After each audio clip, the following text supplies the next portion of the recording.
So in this video, we will discuss what is YCSB and why it is needed. So let's give you an example. So suppose you are a college student and there is an angry professor in your college. So you can't ask everything to the professor. That is the problem. So he gave you a project. He said that choose any database. You can choose MySQL or MS SQL, Cassandra, MongoDB, anything you can choose. And you have to measure the performance of the database.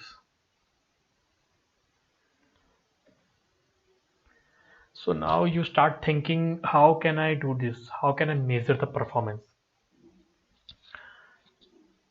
So you have an idea, you thought that, okay, database does update operations, modify, read, insert, such kind of operations are done by the database.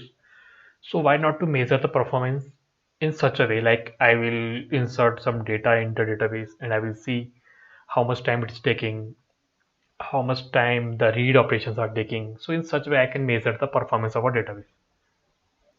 So in order to measure the performance of insert operation, you chose 10 insert operations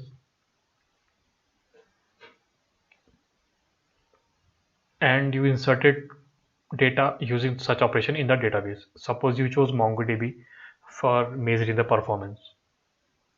So you found that operation 1 take zero point 0.1 millisecond, operation second take zero point 0.2 millisecond.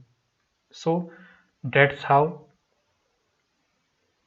the times were recorded for each and every operation. Anything like that. So what you did, you find an average of this. You sum up all the timings and you calculated the average. And suppose that it came around zero point 0.1 millisecond to insert the data in a database. Similarly, for the read, you repeated such kind of pattern, and you found that it take around 1 to 2.2 millisecond. For the update also, you created 10 update operations and you calculated the average time, how much average time it is taking. In similar way, suppose you calculated these kind of timings, how much time the database is taking to perform such operation. Finally, when you are done with your operations, then you created a scorecard of the MongoDB and you wrote every average that you calculated here. So this is the scorecard of your MongoDB now. It says that on an average insert operation take zero point 0.1 millisecond, read take zero point 0.2 millisecond, update takes around zero point 0.3 millisecond. So in such a way, the operations takes that much of time. Now what happened? You went to the professor with that scorecard. You told professor, hey professor, I'm done with the project. I chose MongoDB and this is the performance that I have measured. So hearing this, the professor got surprised that how easily he was able to achieve the project. So he started investigating you or the student. So he said, how you performed the experiment? You said I chose 10 insert, 10 update, like that. And I found the average of that, and hence I was able to calculate such kind of results. Then he asked, do you know about the MongoDB? You said yes, it is a NoSQL database that can store a large amount of data, 100 GB, 200 GB. Professor said, okay. So then how with such a small amount of data you can be that much certain? Because what you did, you only insert 10 data, 10 records in the database earlier. Now on that you are performing 10 read operation, 10 update operation, 10 modify operation. So with such kind of low amount of data, how you can be so sure that MongoDB is performing well? Because MongoDB deals with petabytes of data, or any NoSQL deals with petabyte of data. So how you can be so sure?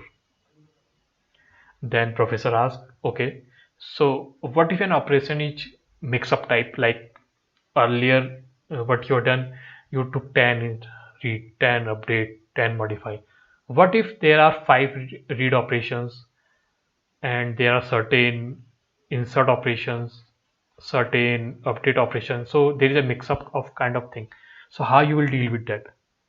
Now the things get complicated, and it seems that the project is not that much easy that you were thinking. So the angry professor said, okay, you have a last chance.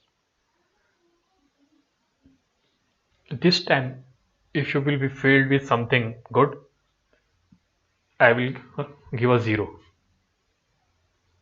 Then you started thinking that since MongoDB is large and we have to perform millions of operations, so doing manually is impossible thing. We can't do it manually.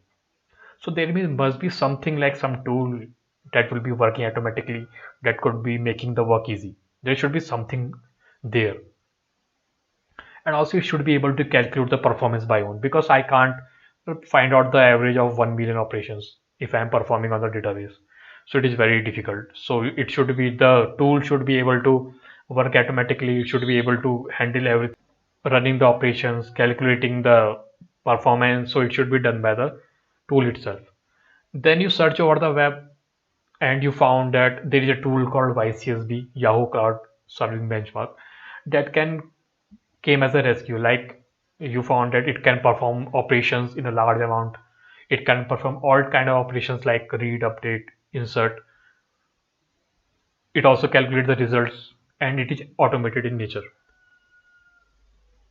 So finally you are with the YCSB tool, and you know that you have to use that. And now the investigation will continue, how YCSB works, how we can do operations using YCSB, how we can perform the measure experiments using the YCSB. So that investigation continued. That will be covered in next video.